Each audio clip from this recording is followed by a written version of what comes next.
Bismillahirrahmanirrahim. Assalamualaikum warahmatullahi wabarakatuh. Berita Al Hijrah 1 April bersama saya Fazida Mustafa. Berikut tajuk utama malam ini. Pemandu bas guna telefon diminta serah diri.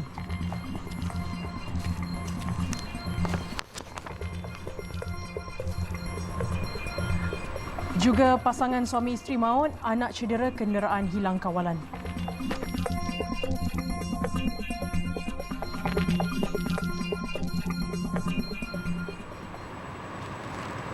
Pasangan suami isteri maut manakala anak lelaki mereka yang berusia 2 tahun cedera selepas van yang dinaiki mereka terlibat dalam kemalangan di kilometer 41.02 Jalan Baru Kulim Baling dekat Baling malam semalam.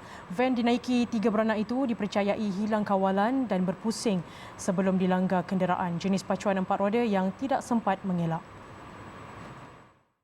Ketua Polis Daerah Baling, Superintendent Syamsuddin Mamat berkata, dalam kejadian kira-kira pukul 10.15 malam itu, Saiful Azmi Muhammad Razali, 35 tahun, maut di tempat kejadian.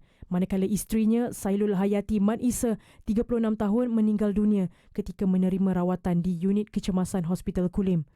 Anak pasangan itu, Amal Rizki, yang duduk di bahagian belakang penumpang mengalami kecederaan di kepala serta kulit tangan kirinya terbakar dan kini sedang menerima rawatan di hospital yang sama.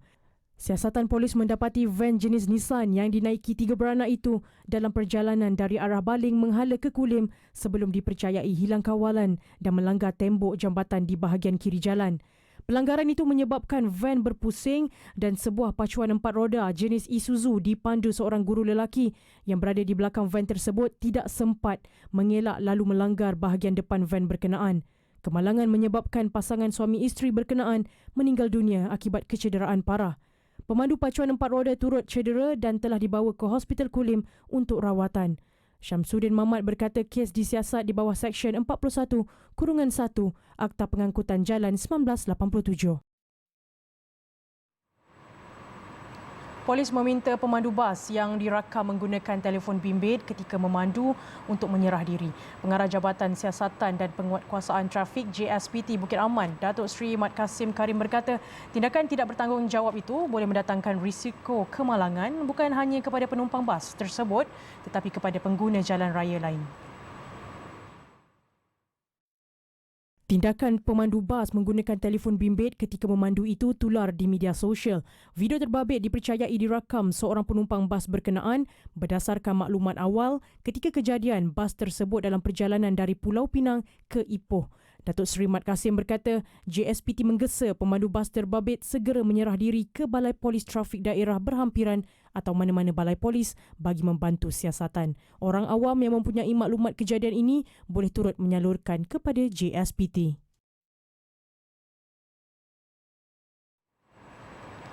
5 kanak-kanak serta 2 wanita hampir maut dalam kebakaran deretan 4 buah rumah di lorong Surau Sayyidah Zainab, Kampung Delik Kanan, Klang pagi tadi. Kesemua mangsa itu sempat menyelamatkan diri dalam kejadian kira-kira jam 10 pagi itu. Pengarah Jabatan Bomba dan Penyelamat Malaysia JBPM Selangor, Morni Mamat berkata, sepasukan anggota bomba dari Balai Bomba dan Penyelamat BBP Kota Raja, Sungai Pisang, Sri Andalas dan Pelabuhan Kelang dengan kekuatan seramai 24 anggota dikejarkan ke lokasi kebakaran. Kebakaran itu memusnahkan 4 unit rumah sewa. Anggaran kemusnahan rumah terlibat antara 70 hingga 90% dan siasatan masih dijalankan bagi mengenal pasti punca dan jumlah kerugian. Tiada kemalangan jiwa dalam kejadian pagi tadi dan kesemua mangsa terdiri daripada 3 kanak-kanak lelaki, 2 kanak-kanak perempuan dan 2 wanita dewasa itu juga dilapor tidak mengalami kecederaan. Jabatan Imigresen Malaysia JIM mengusir seramai 12,380 pendatang asing tanpa izin parti dari negara ini sepanjang tempoh 3 bulan pertama tahun ini. Ketua Pengarah Imigresen Datuk Ruslin Jusoh berkata parti yang dihantar pulang ke negara asal adalah dari Filipina, Indonesia dan Myanmar. Menurut Datuk Roslin, parti yang dihantar pula melibatkan 9,906 tahanan lelaki dan 2,774 tahanan wanita. Kebanyakan warga asing ditempatkan di depo imigresen seluruh negara bagi tujuan dokumentasi sebelum pengusiran keluar ke negara asal dibuat. Jelasnya, proses dokumentasi untuk menghantar parti ini mengambil masa antara 2 minggu dan paling lama 6 bulan kerana ia melibatkan proses pengeluaran dokumen dari perwakilan negara asal tahanan. Selain itu, ketidakupayaan parti untuk membeli tiket pulang ke negara asal antara sebab utama mereka berada lama di depo imigresen. Tahun ni saja 3 bulan daripada bulan 1 hari ni 31 bulan. Kita dah usir seramai 12,380 dalam tempoh 3 bulan saja. Bagi saya ini pencapaian yang kita akan teruskan lagi dengan syarat segala dokumentasi kita dapat selesaikan segera. Itu saya minta juga kerjasama daripada pihak-pihak embassy juga supaya datang membantulah supaya untuk mempercepatkan proses dokumentasi. Ujarnya, jumlah semasa parti yang sedang ditahan di depo-depo di seluruh negara adalah seramai 11,650, terdiri 9,479 parti lelaki dan 2,171 parti wanita. Beliau berkata demikian pada sidang media selepas majlis penutupan pengoperasian depo imigresen Sungai Bakap di Nibong Tebal, Pulau Pinang semalam. Katanya depo sementara itu mula beroperasi pada 15 Februari 2021 dan menamatkan operasi pada 1 April 2023. Sebenarnya masa kita ambil tempat ni dulu, masa tu tengah Covid. Pengusiran tak boleh berlaku. Dan juga pada masa tu untuk kawal penularan Covid kita perlu ada fasiliti lain untuk mengurangkan jumlah-jumlah di fasiliti sedia ada. So itu salah satu kita ambil 3 sebenarnya, bukan ini saja. 3 dan apabila kita dah kembali pulih dan depo-depo kita yang ada sekarang berada di bawah kapasiti bawah daripada sebenar. Setakat ini, JIM mempunyai 21 buah depo imigresen di seluruh negara yang meliputi 18 depo sedia ada dan 3 depo sementara. Pelantikan Exco Kerajaan Negeri Melaka perlu menggambarkan komposisi kerajaan perpaduan. Timbalan Perdana Menteri Datuk Seri Ahmad Zahid Hamidi berkata perbincangan dengan Ketua Menteri Melaka Datuk Seri Abdul Rauf Yusof akan diadakan terlebih dahulu sebelum sebarang keputusan dibuat. Walaupun kita tahu bahawa di Melaka UMNO dan Barisan Nasional memperolehi 3/4 suara majoriti di negeri berkenaan, namun alangkah baiknya jika Kerajaan Negeri Melaka dapat menggambarkan kebersamaan dan juga perkongsian kuasa dengan adun-adun yang telah dipilih oleh rakyat daripada parti-parti yang berada di dalam kerajaan perpaduan di peringkat persekutuan. Datuk Ahmad Zahid berkata demikian kepada media pada Majlis Tadarus Al-Quran Perdana sempena Ramadan 1444 Hijrah peringkat Parlimen Bagan Datuk hari ini. Tambahnya, pelantikan Exco Kerajaan Negeri Melaka yang baharu itu akan diselesaikan menerusi semangat perpaduan dan perubahan yang berlaku tidak menjejaskan persiapan pilihan raya negeri PRN akan datang. Sebaliknya, ujar beliau, kestabilan politik di Melaka akan membantu kemenangan kerajaan perpaduan pada pilihan raya tersebut. Semalam, Datuk Seri Abdul Rauf yang dilantik sebagai Ketua Menteri Melaka ke-13 berkata beliau akan mengumumkan barisan Exco yang baharu dalam tempoh 48 jam.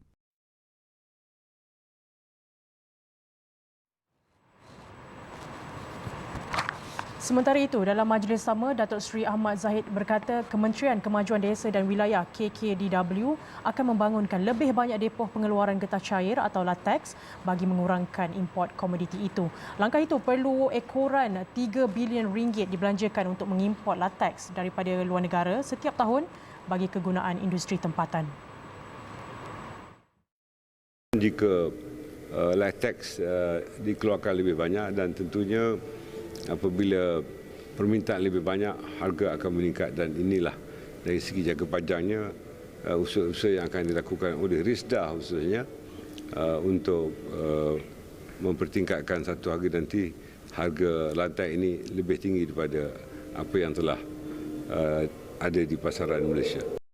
Menurutnya, pengeluaran lebih banyak lateks juga membantu harga jualannya ditingkatkan sekaligus membantu pekebun dan penoreh getah meraih pendapatan lebih tinggi. Terdahulu terdapat cadangan untuk mengkaji menaikkan harga lantai getah sukerap sekurang-kurangnya kepada RM3 sekilogram berbanding RM2.70 yang diumumkan pada Belanjawan 2023. Ujarnya perkara berkenaan akan diumumkan oleh Perdana Menteri Datuk Seri Anwar Ibrahim.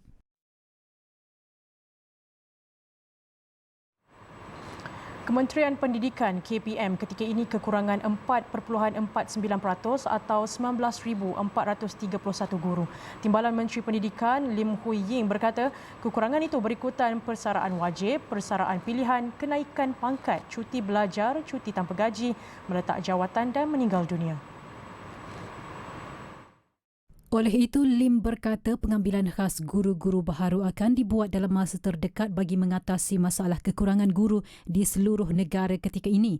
Menurut Lim, pelbagai usaha sedang dilakukan KPM ketika ini untuk mengatasi masalah kekurangan tenaga pengajar tersebut dan pengambilan khas itu antara salah satunya. Katanya pengambilan khas itu akan diumumkan dalam tempoh 1 atau 2 bulan untuk mengisi kekosongan jawatan guru terutama bagi subjek bahasa Melayu, bahasa Inggeris dan pendidikan Islam. Masalah kekurangan itu ujarnya berlaku di seluruh negara dan bukan hanya negeri tertentu, malah turut membabitkan kawasan bandar, luar bandar dan pedalaman.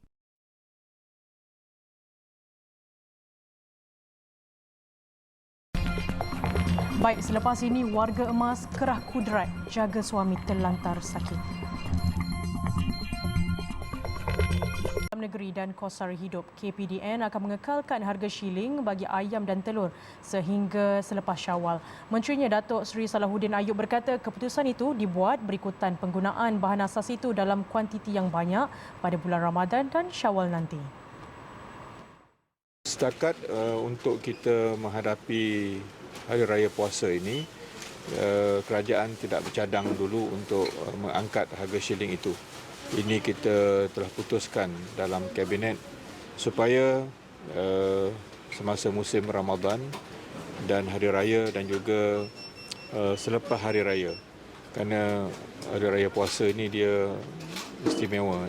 Bukan hanya disambut 2 hari perayaan itu, tapi sebulan Syawal itu biasanya umat Islam masih lagi menganjurkan rumah terbuka termasuk jabatan-jabatan atau mana-mana company ataupun agensi. Jadi kita pastikan harga bekalan ayam itu mencukupi. Beliau berkata demikian pada ketika ditemui selepas merasmikan jualan Rahmah Pasaraya Huatai di Pandan di Johor Bahru. Jelas Datuk Seri Salahuddin, pihaknya akan mengadakan perbincangan libat urus sekali lagi dengan pemain industri selepas Syawal jika mahu mengangkat harga shilling berkenaan. Sebelum ini, kerajaan menetapkan harga shilling runcit semasa bagi ayam standard adalah RM9.40 sekilogram, manakala harga shilling runcit telur bagi grade A pada 45 sen sebiji, grade B 43 sen sebiji dan grade C 41 sen sebiji di Semenanjung. Kata Datuk Seri Salahuddin, hasil pertemuan dengan pemain industri bagi barangan asas ini, mereka bersedia meningkatkan bekalan ayam dan telur pada Ramadan dan Syawal bagi memenuhi permintaan. Seorang warga emas terus setia mengerah kudrat menjaga suami tercinta yang kini terlantar akibat strok sejak 10 bulan lalu di Kampung Lorong Kemunting, Kuala Terengganu. Menurut Zaimah Hassan, 72 tahun, serangan strok pada 7 Jun tahun lalu telah menyebabkan suaminya, Muhammad Deraman, 72 tahun, lumpuh separuh badan dan tidak lagi mampu bertutur. Zaimah berkata suaminya memerlukan penjagaan rapi termasuk hanya boleh minum susu khas menerusi tiup pada hidungnya. Wanita warga emas itu berkata kebanyakan semua urusan termasuk memandikan dan menukar lampin pakai buang suaminya dilakukan sendiri. Rokok pun saya lah. Buat baling dia, kasar lah sikit buat kerja. Yang kita dah urut kan. Buat apa, tukar paper, dah usah tukar paper. Itu je. Kalau ada pergi makan, pergi susu. Dah lalak tubuh gitu je lah. Zaimah berkata kos perubatan termasuk membeli susu khas dan lampin pakai buang untuk suaminya agak tinggi, mencecah lebih RM2,500 sebulan. Tambahnya, mereka hanya bergantung kepada duit pencen Muhammad sebagai pesara Majlis Perbandaran Kuala Terengganu sebanyak RM1,000 sebulan. Bagi menampung kehidupan, Zaimah turut mengerah kudrat dengan mengambil upah menenun songket sebanyak kira-kira RM500 sebulan. Dengan kerja mocik ni Nasib ambil upah penenung soket 500 bulan pendapatan. Agak mocik tak mampu lah nak beli susu dengan paper. Agak-agaknya ada orang yang sudi membantu mocik. Zaimah juga bersyukur menerima bantuan tabung Darul Iman yang menyumbang sebahagian keperluan susu khas dan lampin pakai buang bulanan suaminya. Sementara itu, Pengerusi Jawatan Kuasa Pengurusan Keselamatan dan Kemajuan Kampung Lorong Kemunting, Ahmad Syukri Adha Ali berkata, pihaknya sentiasa cakna dengan kebajikan Muhammad. Beliau berkata selain membantu kelulusan bantuan tabung Darul Iman, pihaknya juga telah menyumbang katil khas dan peralatan menyedut kahak bagi meringankan beban pasangan warga emas berkenaan. Saya pula dari segi peringkat kampungnya pengurus JPKK ni selalu memantau Pak Mak. Salah satunya Pak Mak ni keadaan gini kan memang selalu memantau dan maklum ke Makcik Mah. Kalau dia apa-apa hal yang boleh dibantu, boleh maklum terus. InsyaAllah saya cuba bantu dan akan maklum ke YB Datuk Kuasa. InsyaAllah. Orang ramai yang bersimpati dengan nasib keluarga ini boleh menyumbang menerusi maklumat yang tertera.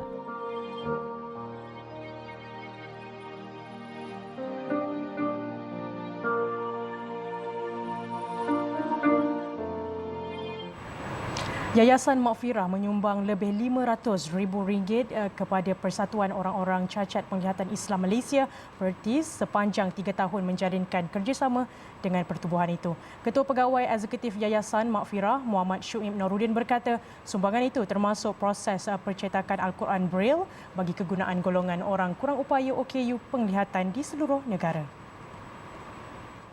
YM sendiri telah menaja lebih RM500,000 untuk kita mencetak Al-Quran Braille dan kita serahkan kepada mereka yang memerlukanlah pada OKU penglihatan.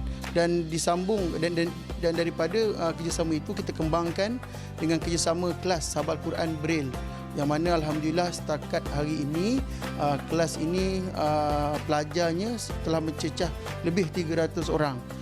Selain itu, katanya Yayasan Maghfirah juga sedang dalam proses mengumpul dana bagi membantu PERTIS untuk membeli sebuah bangunan pejabat yang akan memudahkan ahli-ahli PERTIS menjalankan pelbagai aktiviti dengan pelbagai kemudahan yang lengkap.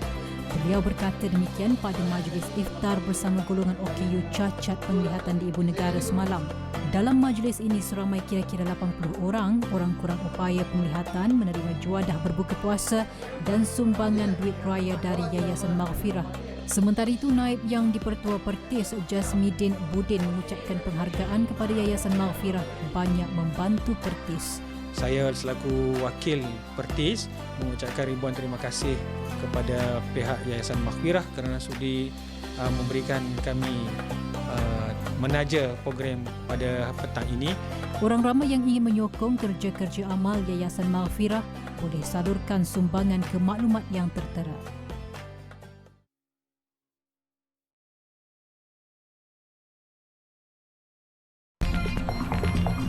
Agihan sumbangan Ramadan bertukar tragedi.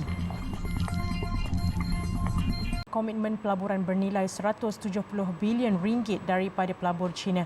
Perdana Menteri Datuk Seri Anwar Ibrahim berkata nilai itu adalah rekod tertinggi buat negara sekaligus membuktikan keyakinan China terhadap ekonomi Malaysia.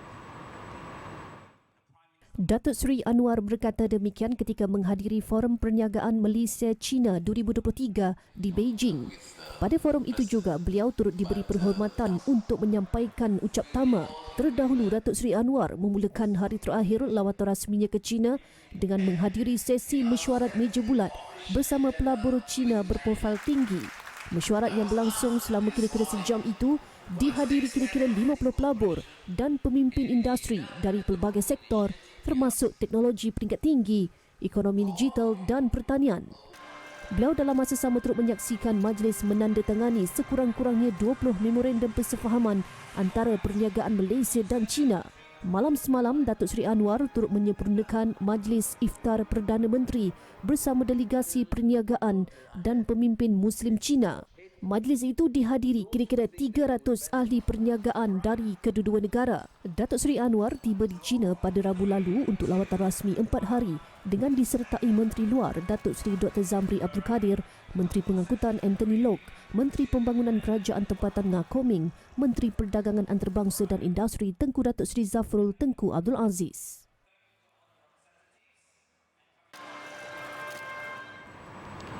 Agihan sumbangan Ramadan di Karachi, Pakistan bertukar tragedi apabila 11 maut dalam insiden rempuhan. Ketika kejadian, terdapat 700 orang berkumpul di sebuah tapak industri sebelum mereka menyerbu masuk dan kejadian menjadi tidak terkawal.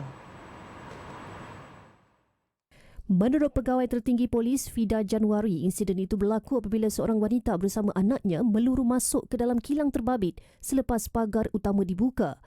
Situasi itu mencetuskan panik dan menyebabkan penduduk lain menyerbu masuk.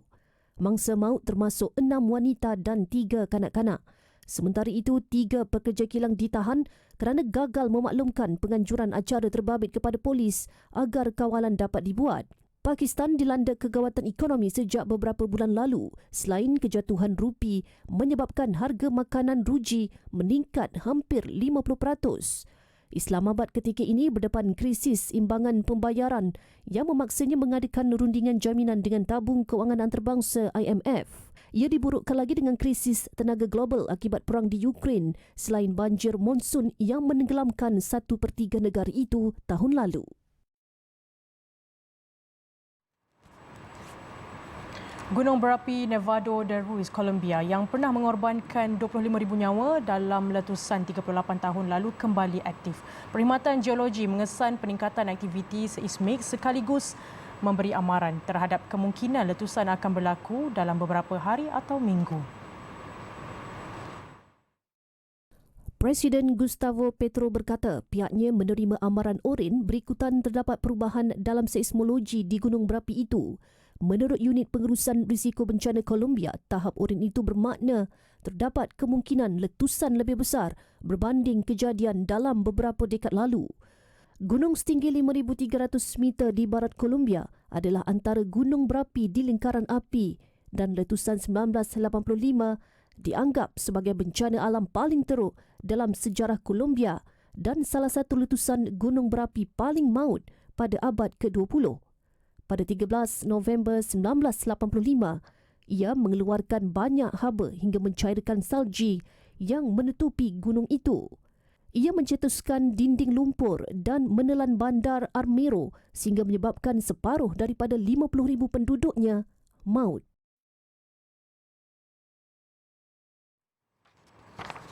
Arkansas di selatan Amerika Syarikat diisytihar darurat selepas puting beliung yang melanda negeri itu meragut sekurang-kurangnya 3 nyawa selain menyebabkan lebih 80,000 penduduk terputus bekalan elektrik. Bencana itu turut menyebabkan banyak kemusnahan di beberapa kawasan. Gubernur Arkansas Sarah Huckabee Sanders berkata 1 kematian dilaporkan di North Little Rock manakala 2 lagi dilaporkan di Bandar Wayne. Ia juga turut menyebabkan puluhan orang cedera. Video di AFP memaparkan banyak bangunan serta premis perniagaan rosak di Little Rock akibat dihempap pokok tumbang. Sementara itu pada sebelah malam, cuaca buruk turut melanda Belvidere di Illinois sehingga menyebabkan bumbung dan sebahagian struktur bangunan teater runtuh.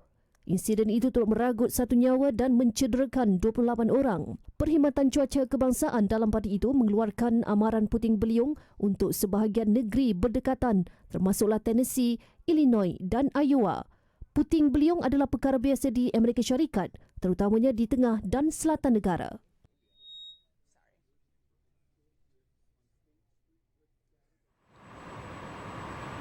Sekian untuk malam ini. Ikuti banyak lagi kandungan menarik berita Al-Hijrah menerusi platform media sosial seperti Facebook, Twitter, YouTube, Instagram dan TikTok. Juga layari alhijrahnews.com untuk laporan berita dalam dan luar negara serta artikel eksklusif. Saya Fazida Mustafa, satukan ummah dengan ilmu bagi memperkasa Malaysia Madani. Assalamualaikum dan selamat malam.